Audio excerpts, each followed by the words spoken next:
केशव प्रसाद मौर्य की तरफ से भी वार पलटवार का दौर जारी है और सियासी घमासान इसलिए हम कह रहे हैं क्योंकि सोशल मीडिया साइट एक्स पर भी पोस्ट के जरिए एक दूसरे पर निशाना साधा जा रहा है। अखिलेश पर केशव प्रसाद मौर्य ने जो वार किया है कि पीडीए के नाम पर अखिलेश ने वोट लिए और पीडीए वर्ग से आने वाले नेता परेशान हैं, ये सभी बातें उन्होंने कही हैं।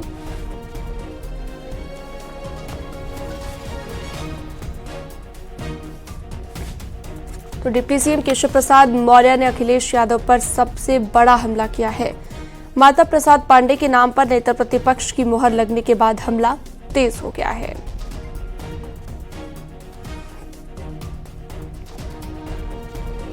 जी का व्यक्तिगत तौर से बहुत सम्मान करते हैं, वो नेता प्रतिपक्ष बने हैं, उनको बधाई भी देते हैं, लेकिन श्री अखिलेश यादव जी का असली चेहरा सामने आया।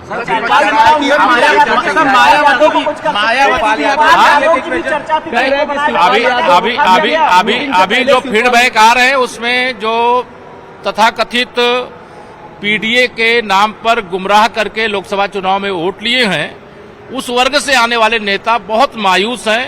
बड़े सपने संजोए हुए थे, चाचा भी सपने संजोए हुए थे, और जो वरिष्ठ नेता थे ओबीसी एससी वर्ग के, वह भी बहुत इच्छा मन में लेकर के बैठे हुए थे, लेकिन अखिलेश यादव जी ने पीठ में छुरा भोंक दिया। केशव प्रसाद मौर्य ने जहां अखिलेश यादव पर हमला बोला, वहीं शिवपाल पर भी तंज कसा, जिसे लेकर शिवपाल यादव ने पलटवार किया और कहा केशव प्रसाद मौर्य बड़बोले नेता हैं, उनसे उनका विभाग नहीं संभल रहा। बड़बोले मंत्री हैं, उनके पास कोई काम तो है नहीं, ये केवल लखनऊ से दिल्ली, दिल्ली से लखनऊ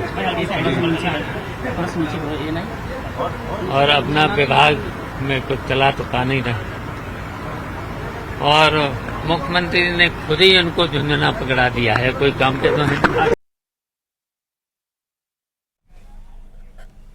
केशव मौर्य के पोस्ट के बाद नेता प्रतिपक्ष माता प्रसाद पांडे ने भी पलटवार किया और लिखा कि आप घबराइए नहीं, हम पीडीए की लड़ाई लड़ते रहेंगे, सबको हक मिलेगा, बाकी मॉनसून ऑफर अभी भी है।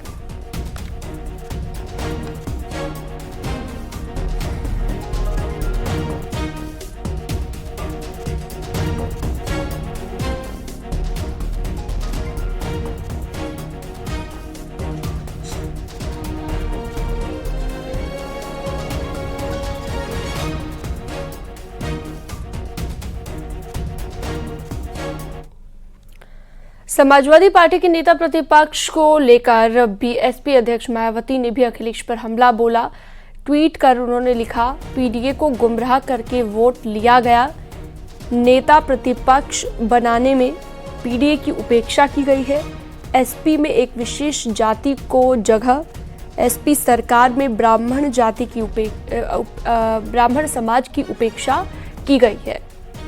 तो ये सोशल मीडिया साइट एक्स पर मायावती ने लिखा है।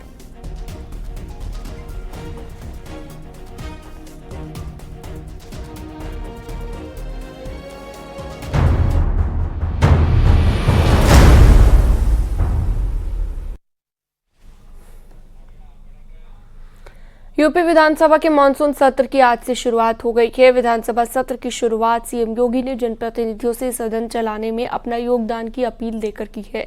आपको बता दें कि सत्र के पहले ही दिन सदन में विपक्ष ने कई मुद्दों को लेकर हंगामा किया। समाजवादी पार्टी के विधायक वेल में पोस्टर लेकर पहुंच गए। एसपी के विधायकों ने बिजली, बाढ़ और कानून व्यवस्था जैसे मुद्दों को लेकर सदन में हंगामा किया और विरोध प्रदर्शन किया। सत्र शुरू होने से पहले ही सीएम योगी ने सभी दलों से सत्र को सुचारू रूप से चलाने की अपील की थी।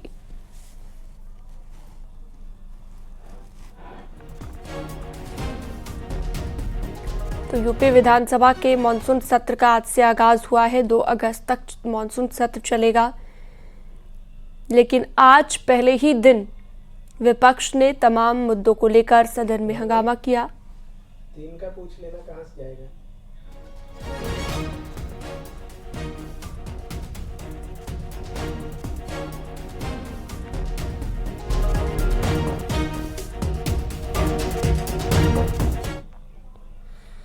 विधानसभा में स्वास्थ्य सेवाओं का भी मुद्दा उठा है। एसपी विधायक रागिनी सोनकर ने आयुष्मान कार्ड और गंभीर बीमारियों जैसे कि कैंसर के मरीजों के मुफ्त इलाज का मुद्दा उठाया।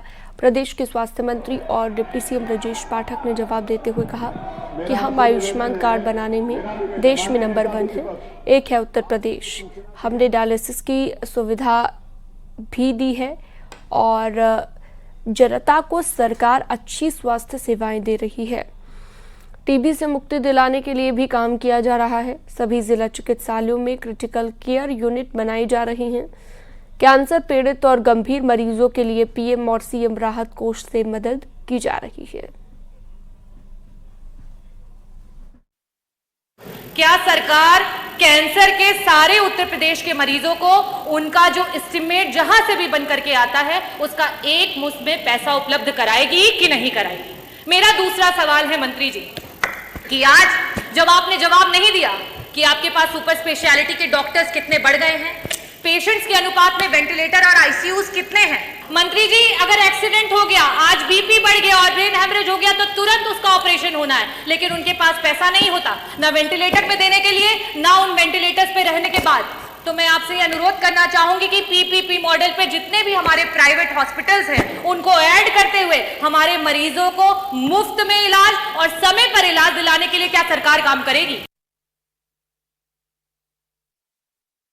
पूरे भारत वर्ष में उत्तर प्रदेश नंबर 1 पर है आयुष्मान भारत कार्ड बनाने में, और हमने सरकारी अस्पतालों के साथ साथ प्राइवेट अस्पतालों को भी उसमें चिन्हित किया है, स्टेट किया है, वहां भी हम निःशुल्क इलाज दे रहे हैं। जहां तक स्पेसिफिक सवाल कैंसर से पीड़ित मरीजों के लिए है, हम आपको बताना चाहते हैं आयुष्मान भारत कार्ड के साथ साथ माननीय प्रधानमंत्री जी की जो अपना निधि है और मुख्यमंत्री जी की जो व्यक्तिगत मुख्यमंत्री जी जारी करते हैं गंभीर मरीजों के लिए, ऐतिहासिक चेक से पहली बार दोनों जगह मैं कह सकता हूं कि माननीय सदस्य बैठे विपक्ष के भी अगर सही बोलेंगे तो पहली बार मुख्यमंत्री सहायता कोष से पहली बार की बड़ी संख्या जो भी मरीज मानता है, इसमें कोई हस्तक्षेप नहीं है, कोई भी इसमें विभाजन नहीं है। जो भी मरीज मानता है उसको आवश्यकता अनुसार धनराशि उपलब्ध कराई जाती है। उसमें जाति धर्म संप्रदाय धर्म को हम लोगों ने नहीं देखा है।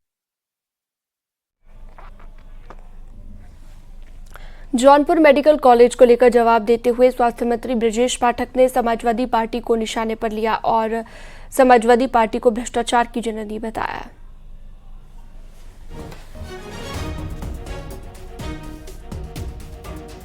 अध्यक्ष जी, जौनपुर का मेडिकल कॉलेज भाई साहब लोगों की सरकार में बनना शुरू हुआ और उसमें टेंडर मिला टाटा कंपनी को। टाटा कंपनी के अधिकारियों को जबरदस्ती बला एक व्यक्ति को इन्होंने काम दिला दिया और वो भगोड़ा साबित हुआ, भाग गया और काम की गुणवत्ता को पैसे लूट करके खा गया। उसकी जांच चल रही है। यही लोग बनाने वाले, यही लोग बनाने वाले। जब आप एक उंगली उठाते हो तो 3 उंगली तुम्हारी तरफ उठती है। भ्रष्टाचार की जननी रही है। पहली बार भारतीय जनता पार्टी की सरकार में स्वास्थ्य सेवाएं उच्च कोटि की हम लोग प्रदान कर रहे हैं। समाजवादी पार्टी की सरकार में क्या होता था? अध्यक्ष जी, पहली बार मैं बता दूं, पहली बार चूंकि माननीय सदस्य स्वयं चिकित्सक है, माननीय सदस्य स्वयं चिकित्सक है। एक बार साथ सुनिए, आप जो चिकित्सक है समझ पाएंगे, जो जांच भी कराएंगे और जेल भी भेजेंगे, कोई बचेगा नहीं भ्रष्टाचारी। अध्यक्ष जी, माननीय सदस्य स्वयं चिकित्सक है। पूरे भारत के इतिहास में पहली बार हो रहा है कि हम विशिष्ट श्रेणी के चिकित्सकों को 5 लाख रुपए तक रिवर्स बिडिंग से दे रहे हैं। आज तक इतिहास में नहीं हुआ है, पहली बार हो रहा है। नहीं, मैं आपको इजाजत नहीं है। प्लीज बैठिए, पानी दे, पानी जी बैठिए, तो पानी दे, ठंडा पानी पियो।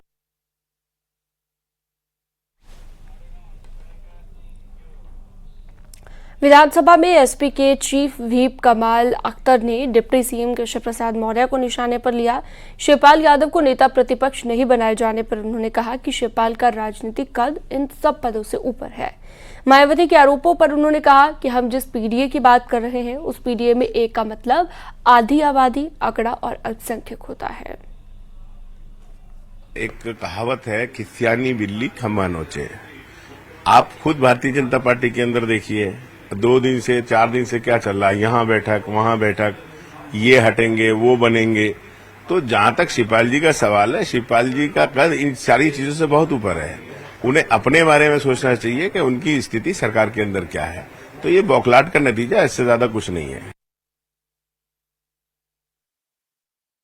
समाजवादी पार्टी सभी जात धर्म बिरादरियों की पार्टी है।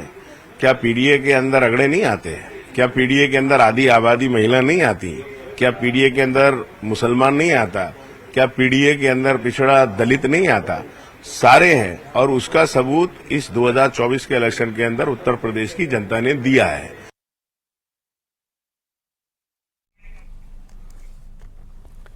विधानसभा की कार्यवाही में भाग लेने के लिए एसपी विधायक जाहिद बेग ने लॉ एंड ऑर्डर को लेकर अनोखे अंदाज में विरोध प्रदर्शन किया।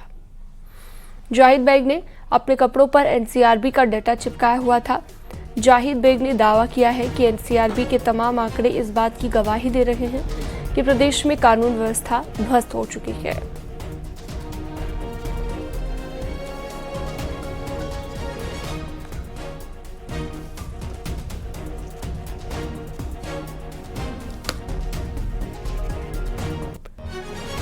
तो देख सकते हैं आप जाहिद बेग का अनोखे अंदाज में ये विरोध प्रदर्शन, एनसीआरबी का डेटा कपड़ों पर चिपका कर प्रदर्शन करते हुए नजर आए।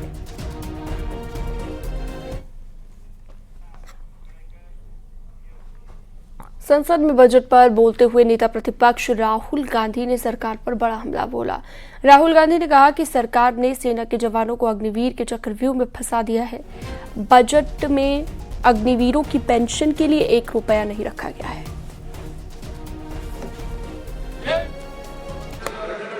सेना के जवानों को आपने अग्निवीर के चक्रव्यूह में फंसाया।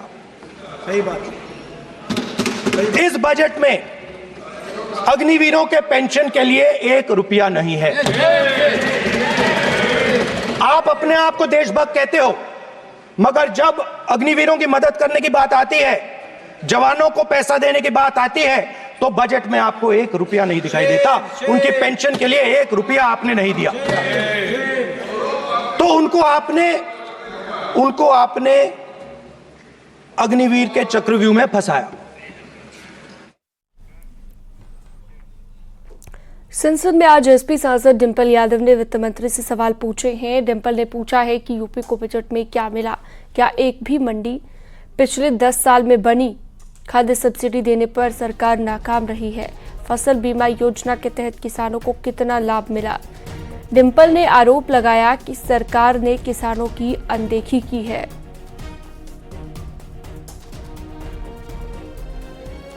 एग्रीकल्चरल इंफ्रास्ट्रक्चर में कितना बजट या सरकार द्वारा दिया जा रहा है? यूपी को इस बजट के तहत क्या मिला है? क्या एक भी मंडी पिछले 10 सालों में उत्तर प्रदेश में बनी है? और अगर किसान की जरूरतमंद जैसी चीजों पर क्या यह सरकार ने कोई भी जीएसटी माफ करी है या खाद में सब्सिडी देने में सरकार कायम रह पाई है? और जहां खुद प्रधानमंत्री आए थे उत्तर प्रदेश में विधानसभा चुनाव में और उन्होंने वादा किया था उत्तर प्रदेश की जनता को, उत्तर प्रदेश के लोगों को, कि वो आवारा मवेशियों की समस्या से किसानों को हल दिलाएंगे, निजात दिलाएंगे। तो क्या इस आवारा पशुओं की जो समस्या है, जिसकी वजह से आज हमारा देश चौकीदार बन गया है, रात भर सो नहीं पा रहा है, तो क्या कोई प्रावधान बजट में रखा गया है इस समस्या को लेके? इसी के साथ जहां किसान आंदोलन में लगभग 700 किसानों ने अपनी जान गंवाई, जहां उत्तर प्रदेश में भी लखीमपुर खीरी में जहां किसानों को रौंदा गया मंत्री जी के बेटों द्वारा, हम पूछना चाहते हैं इस सरकार से कि जहां जो 2014 से 22 तक लगभग 1 लाख किसानों ने आत्महत्या की है, तो हम वित्त मंत्री से पूछना चाहते हैं कि प्रधानमंत्री फसल बीमा योजना के तहत कुल किसान लाभ कितना मिला है और कहीं इसमें गिरावट आई है तो कितनी गिरावट आई है? यह सरकार लगातार 1 दशक से किसानों की अवहेलना कर रही है।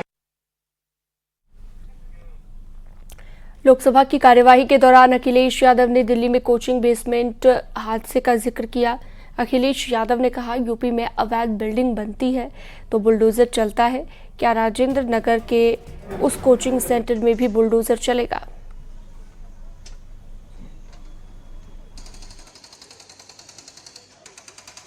जो घटना हुई है दर्दनाक घटना है। यूपीएससी के स्टूडेंट जो तैयारी कर रहे थे, आखिरकार प्लानिंग और एनओसीज देने की जिम्मेदारी तो सभी अधिकारियों की है। अध्यक्ष महोदय, जिम्मेदार कौन है, उनके खिलाफ कार्रवाई क्या हो रही है? नंबर एक। दूसरा, ये केवल एक विषय नहीं है इलीगल बिल्डिंग। हम तो यूपी से अध्यक्ष जी देख रहे हैं, जहां इलीगल बिल्डिंग बनती है वहां बुलडोजर चलता है। क्या ये सरकार बुलडोजर चलाएगी कि नहीं चलाएगी? और चलिए अब आपको सीधा लोकसभा लिए चलते हैं। रक्षा मंत्री राजनाथ सिंह क्या कुछ कह रहे हैं, सुनते हैं।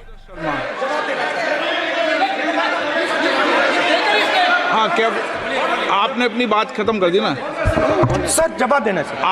आपने कहा सर जवाब देना। आपने ये कहा उन्होंने कुछ नहीं बोला, उन्होंने आपके शब्दों को बोला कि एक मिनट कोई बात तो हमें बताएं, ठीक है ना? लेकिन सदन की आप अब बैठ जाइए, सदन के अंदर सदन की व्यवस्थाओं पर प्रश्न नहीं उठाएं, ये आपसे अपेक्षा मेरी। प्लीज नो, हो गया, ठीक है। विष्णुदत्त शर्मा, आप बैठ जाइए। विष्णुदत्त शर्मा। माननीय अध्यक्ष महोदय, मैं आपका हृदय से आभार करता हूं कि आपने मुझे बजट 2024 के इस सदन में बोलने का अवसर दिया है।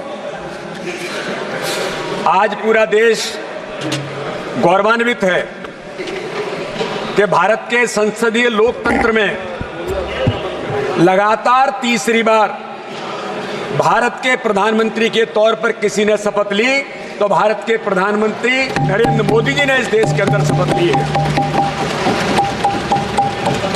मैं इस सदी के राष्ट्र नायक प्रधानमंत्री नरेंद्र मोदी जी को और हमारे